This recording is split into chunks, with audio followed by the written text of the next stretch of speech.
या तो उसका भारत में विलय होगा या पाकिस्तान इतिहास से समाप्त होगा, हमेशा के लिए।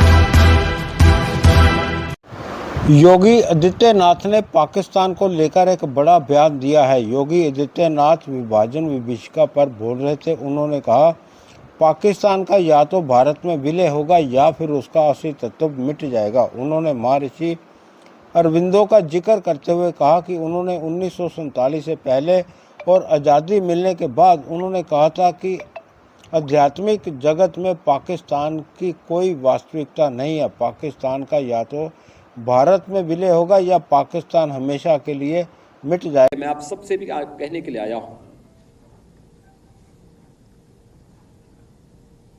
कि जो दृश्य 1947 में हुआ था वही दृश्य तो आज बांग्लादेश के अंदर हम सबको देखने को मिल रहा है। 1.5 करोड़ हिंदू किस तरीके से बांग्लादेश के अंदर आज चिल्ला चिल्ला करके अपने आप को, अपनी अस्मिता को बचाने के लिए गुहार लगा रहे हैं, और दुनिया के मुंह सिले हुए कथित सेकुलरिस्ट भारत के अंदर भी इनके मुंह सिले हुए एक भी शब्द इनका नहीं निकल रहा है, क्योंकि उनको भय है कि अगर इन निरीह कमजोर लोगों के इस पक्ष में इन्होंने आवाज निकाली तो इनका वोट बैंक खिसक जाएगा। वोट बैंक की चिंता है, लेकिन मानवीय संवेदना इनकी मर चुकी है।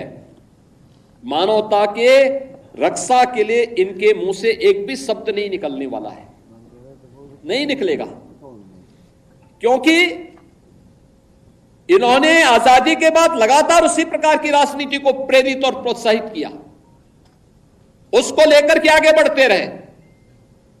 ये लगातार बांटो राज करो की उस राजनीति के तहत ये लोग देश के अंदर कार्य करते रहे।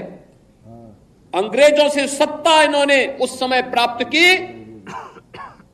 ये वास्तव में भारत की सत्ता का नेतृत्व नहीं कर रहे थे, बल्कि अंग्रेजों के ही, ब्रिटिशर के ही मानस पुत्रों के रूप में इन्होंने भारत की सत्ता को उस रूप में संचालन करना शुरू किया जैसे ब्रिटिशर इस देश के अंदर कर रहे थे। और आज उसी का दुष्परिणाम यह देश लगातार चुकाया है, अखंड हिंदुस्तान चुकाया है। लेकिन हमारा संकल्प है, महर्षि अरविंद ने जो 1947 के पहले उद्घोषणा की थी,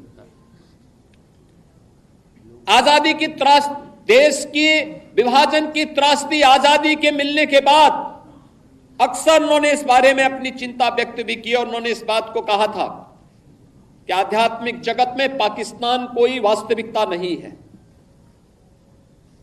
या तो उसका भारत में विलय होगा या पाकिस्तान इतिहास से समाप्त होगा, हमेशा के लिए समाप्त होगा।